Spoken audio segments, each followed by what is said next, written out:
शेंगोळा गावात सध्या घाणीचे साम्राज्य पसरल्याचे चित्र समोर आलंय. गावातील अनेक भागात नाल्यांची नियमित साफसफाई होत नसल्याने सांडपाणी रस्त्यावर वाहत असून दुर्गंधी आणि अस्वच्छतेमुळे नागरिकांचे आरोग्य धोक्यात आले.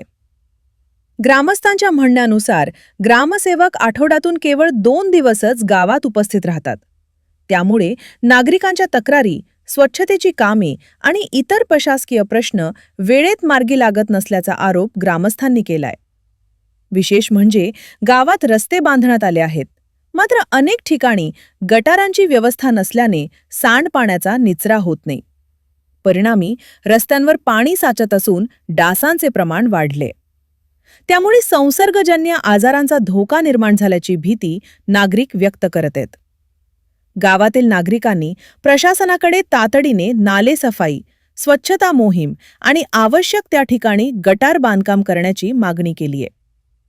आता प्रशासन या समस्येची किती गंभीर दखल घेते हे पाहणे महत्त्वाचे ठरणार आहे. या प्रकरणातील पुढील प्रत्येक घडामोडीवर SM स्पंदन महाराष्ट्राचे लक्ष ठेवणे. तो कधी मध्ये दिसतो, कधी मध्ये 2-4 दिवसानंतर. अच्छा, रोज येत नाहीत का? बोलवलं तर येतात. कुणी बोलवलं तर येतात का? अच्छा. आणि गटर वगैरे असते त्यांचं काम नाही, करत नाहीत आमच्या का? गावामध्ये गटरीच बांधलेलं नाही. रोड बांधले पण गटरीने बांधल्या. अच्छा, असं का बरं? काय मालूम आता ती बावडी आहेत, त्यांनी तर पूर्ण गावाकडे लक्ष द्यायला पाहिजे. गावाचा नकाशा तयार करायला पाहिजे, गावाच्या गल्ल्या नेमाला पाहिजे, बरोबर. गावाचा नकाशा करून एका बाजूला गटारी काढून द्यायला पाहिजे. कमीत कमी गटारी हा. रस्ता नाही करत तुम्ही, ठीक हा, आहे, हा. पण गटारी, मोजमापन, विल्हेवाट, बरोबर कामाची लाईन, कुठं पाणी जातंय, काय जातंय. हां हां हां.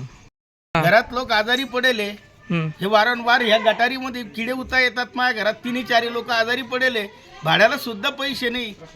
तुम्ही ग्रामसेवकांना सांगितलं नाही का?